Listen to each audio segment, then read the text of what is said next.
إن الحمد لله نحمده تعالى ونستعينه ونستنصره ونعوذ بالله تعالى من شرور أنفسنا وسيئات أعمالنا.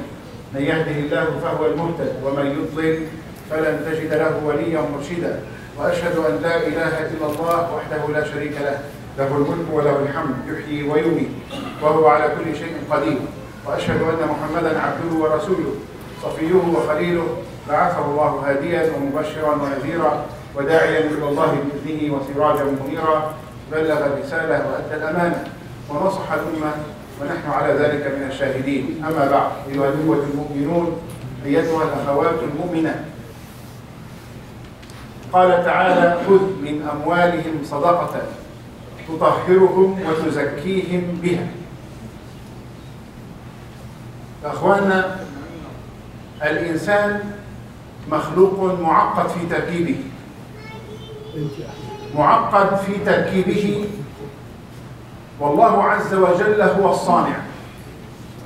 يعني الله عز وجل هو خالق هذا الإنسان المعقد في تركيبه، فأوجد مع هذا الإنسان تعليمات التشغيل والصيانة. اليوم إذا في عندنا آلة معينة معقدة، لابد أن تكون هناك تعليمات لتشغيل هذه الآلة ولصيانة هذه الآلة يضعها المهندسون الذين يعرفون حق المعرفة عن خفايا هذه الآلة التي صنعوها.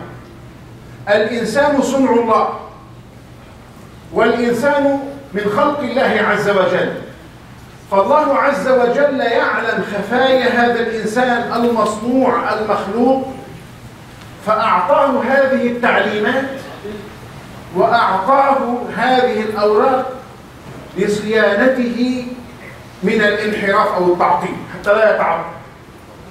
هذه هي التشريعات التي أنزلها الله عز وجل على صدور الأنبياء صلوات ربي وسلامه عليه.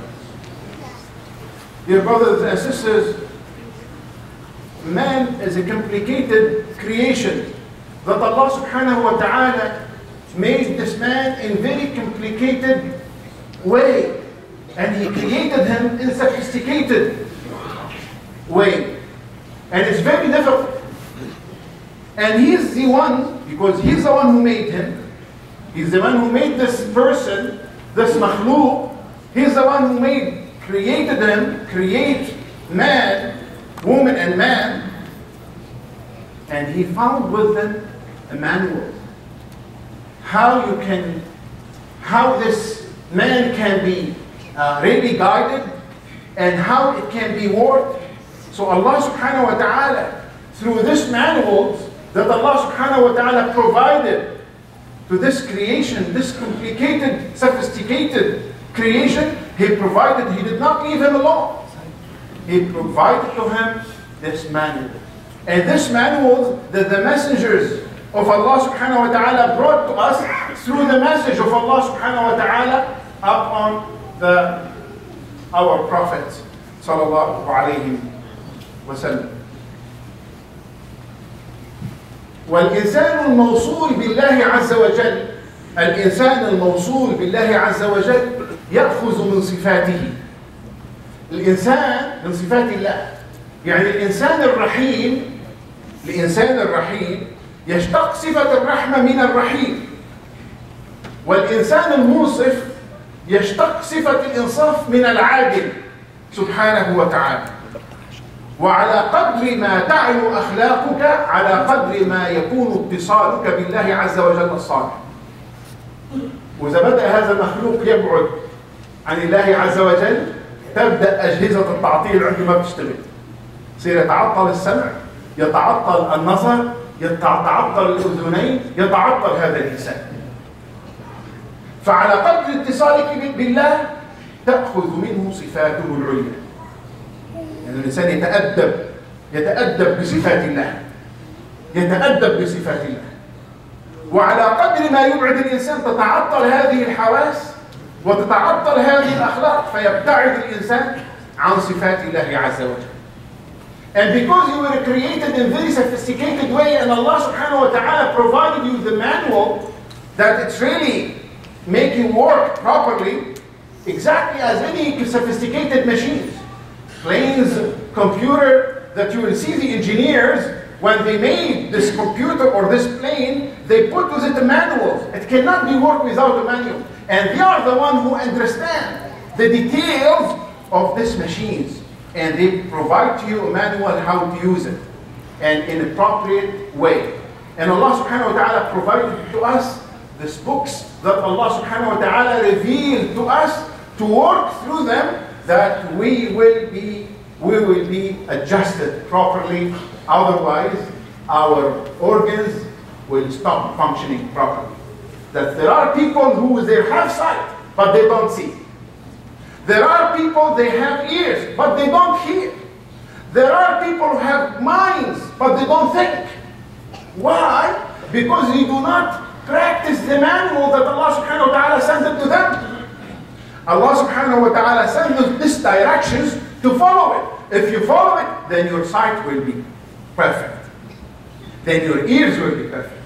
You know, when you look at the tree, you know who created the tree. When you look at the sun, you found Allah, subhanallah. وَإِن مِّن شَيْءٍ إِلَّا يُسَبِّحُ بِحَمْدِهِ. That Allah subhanahu wa ta'ala created everything. When you look at the creation of Allah subhanahu wa ta'ala, because your sight is working properly, because your ears is working properly, you're going to hear the word of Allah subhanahu wa ta'ala, you're going to understand it, and you're going to practice it.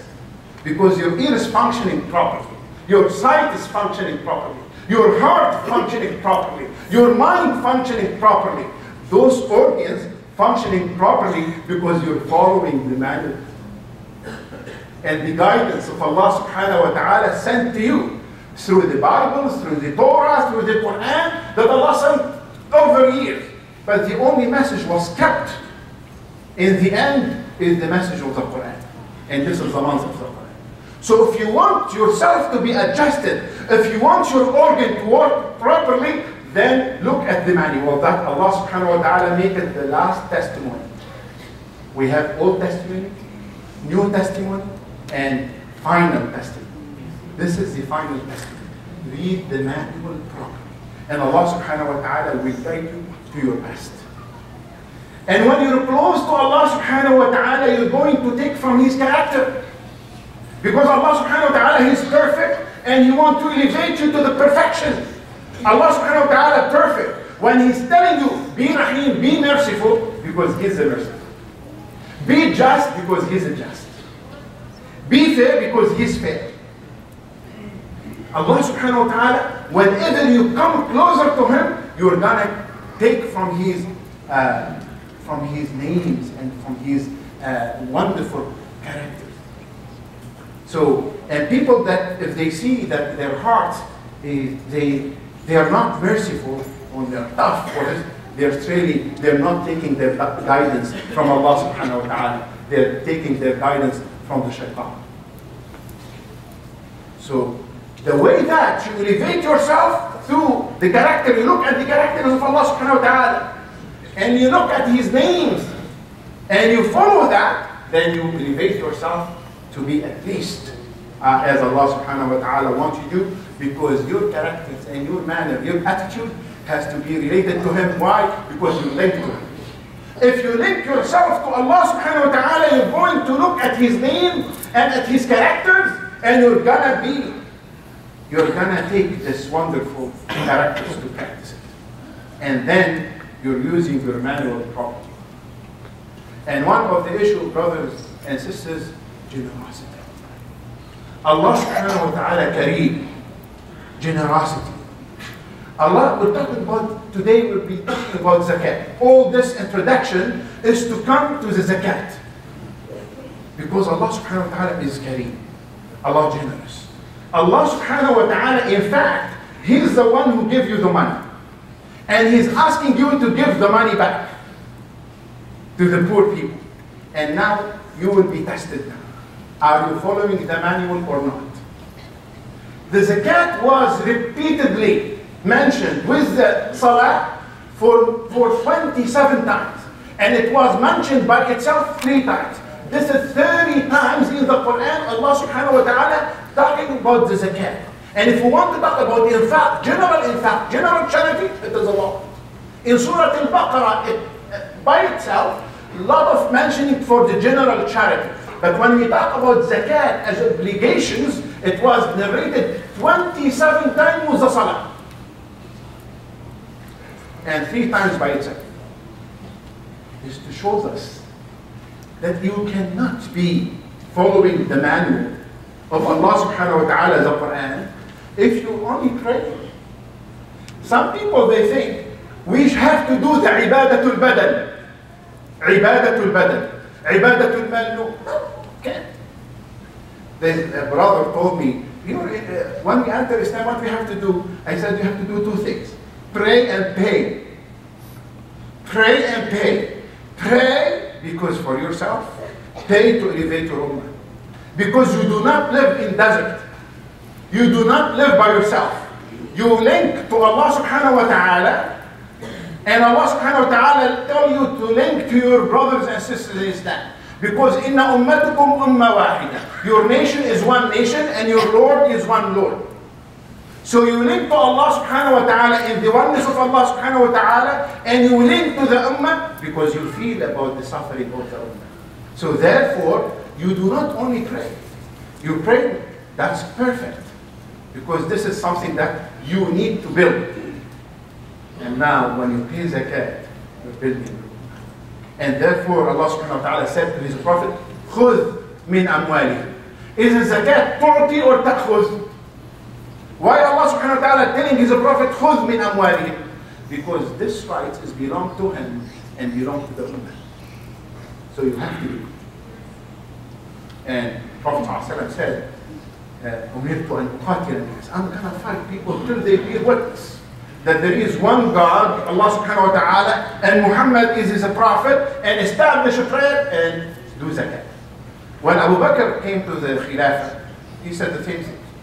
He said, وَاللَّهِ لَأُقَاتِلَنَّ مَنْ فَرَّقَ بَيْنَ الصَّلَاةِ وَالزَّكَاةِ.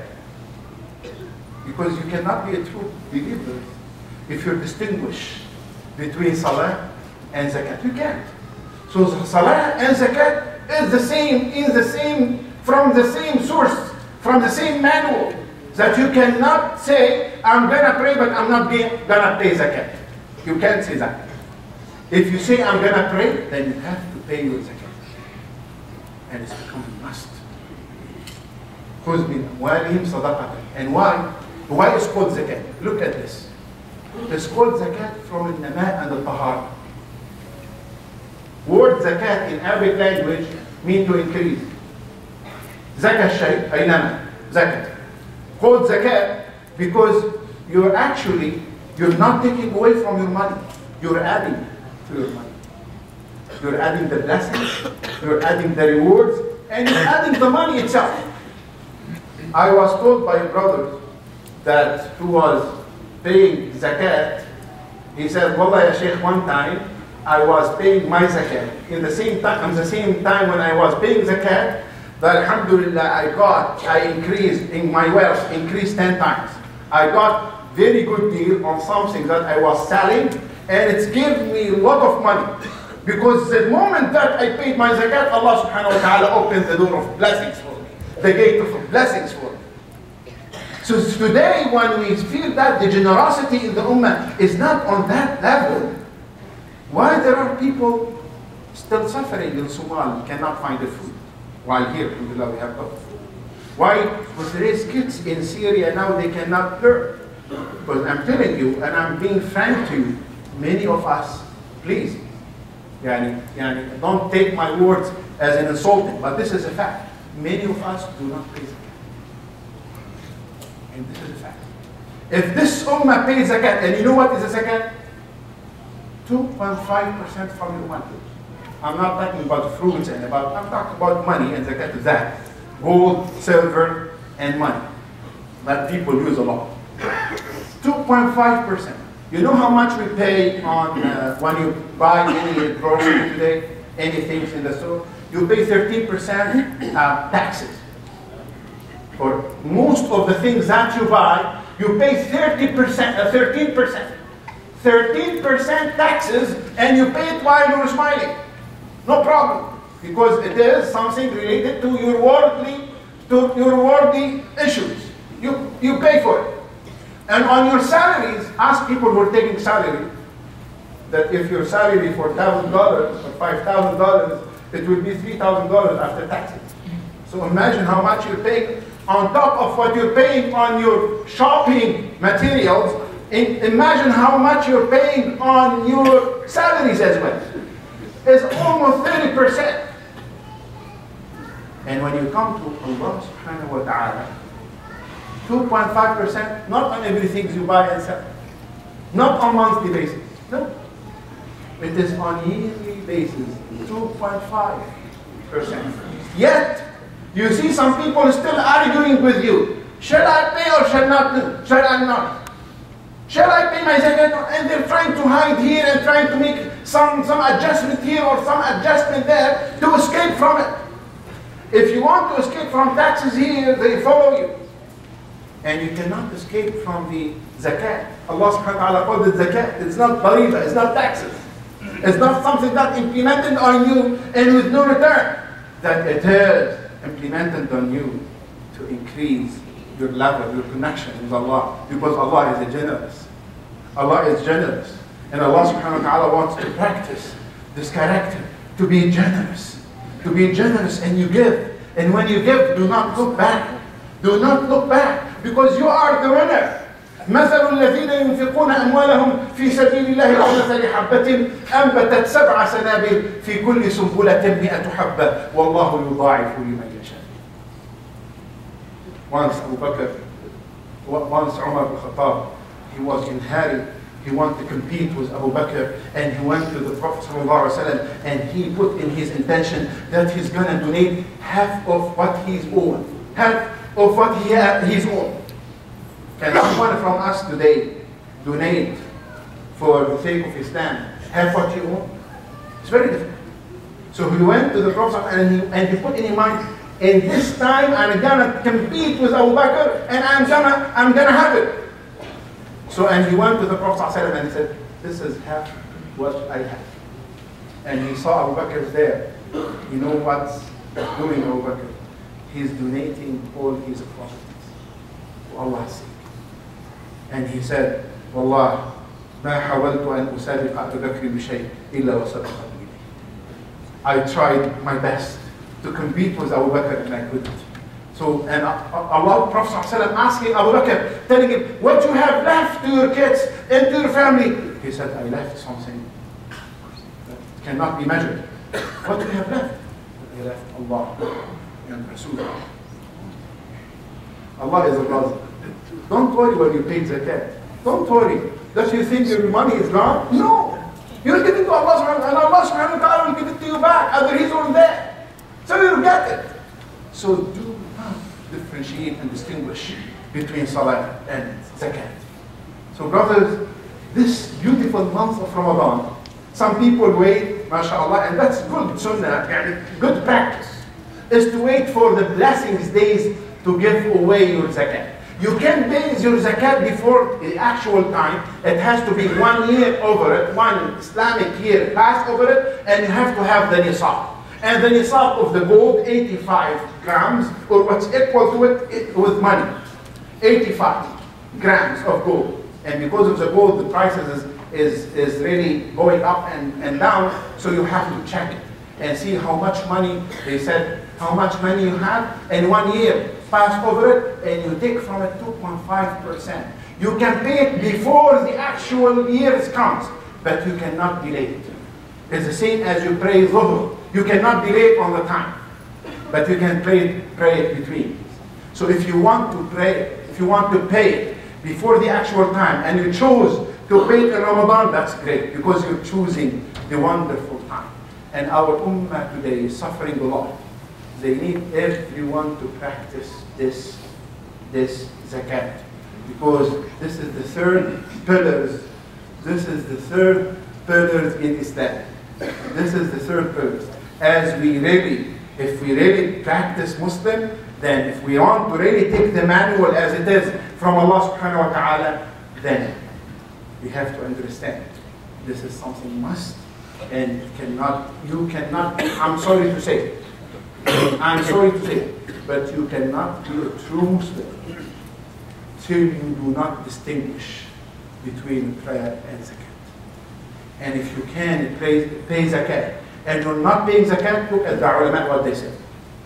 القادر على دفع الزكاة ولا يدفع زكاتها يخاف عليه من الزندقة. يخشى عليه من الزندقة. The one who's able to pay zakat and he's not paying zakat, even laziness, his people, scholars, they were worried that he will be under the categories that out of the circle of Islam. And Abu Bakr fought them, fought some tribes because they stopped paying zakat.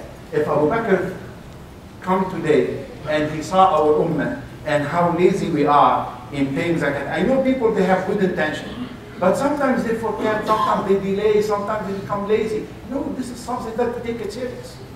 As you do your tax on yearly basis and you're eager to do your tax, can someone from us not doing his tax?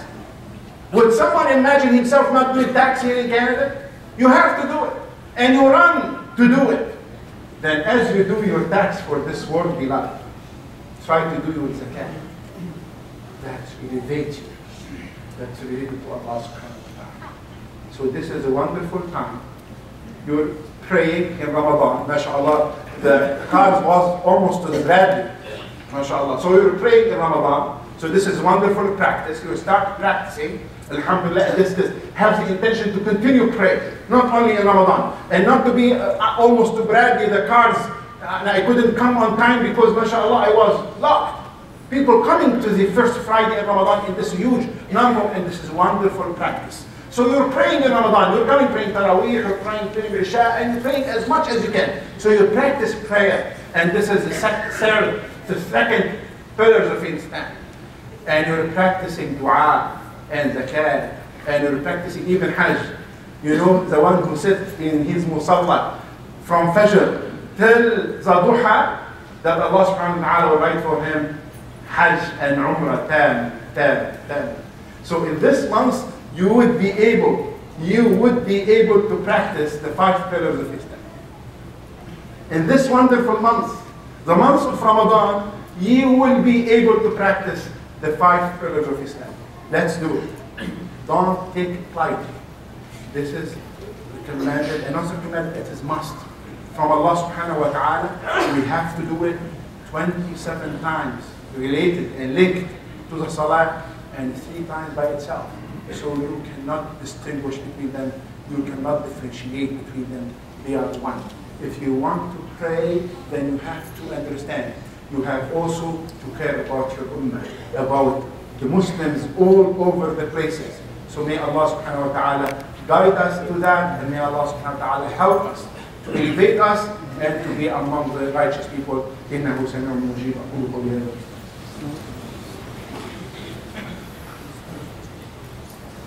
أستغفرك ربي لا أحصي ثناء عليك أنت كما أثنيت على نفسك وأشهد أن لا إله إلا الله ولي الصالحين وأشهد أن محمدا عبده ورسوله عباد الله يعلم أن الله قد أمركم بأمر عظيم بدأ به بنفسه وسن به على ملائكة عرشه وسلس به على عباده الصالحين فقال عز من قائل إن الله وملائكته يصلون على النبي يا أيها الذين آمنوا صلوا عليه وسلموا تسليما اللهم صل وسلم وبارك على هذا النبي الكريم وعلى من سار بهديه بإحسان إلى يوم الدين وارض اللهم عن الخلفاء الأربعة أبي بكر وعمر وعثمان وعلي واجعلنا اللهم في زمرتهم يوم لا ينفع مال ولا بنون إلا من أتى الله بقلب سليم.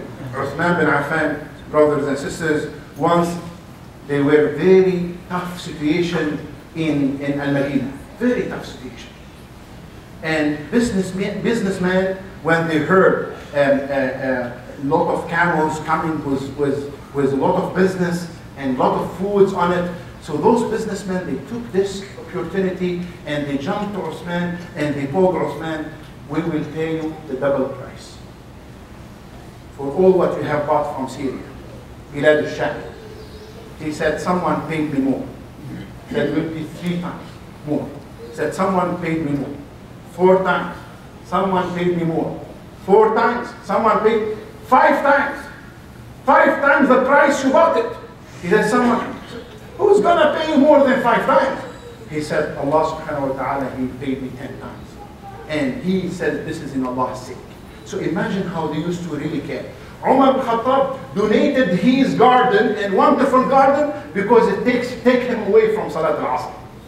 So this is how generous they are. They don't look at the money in their hands.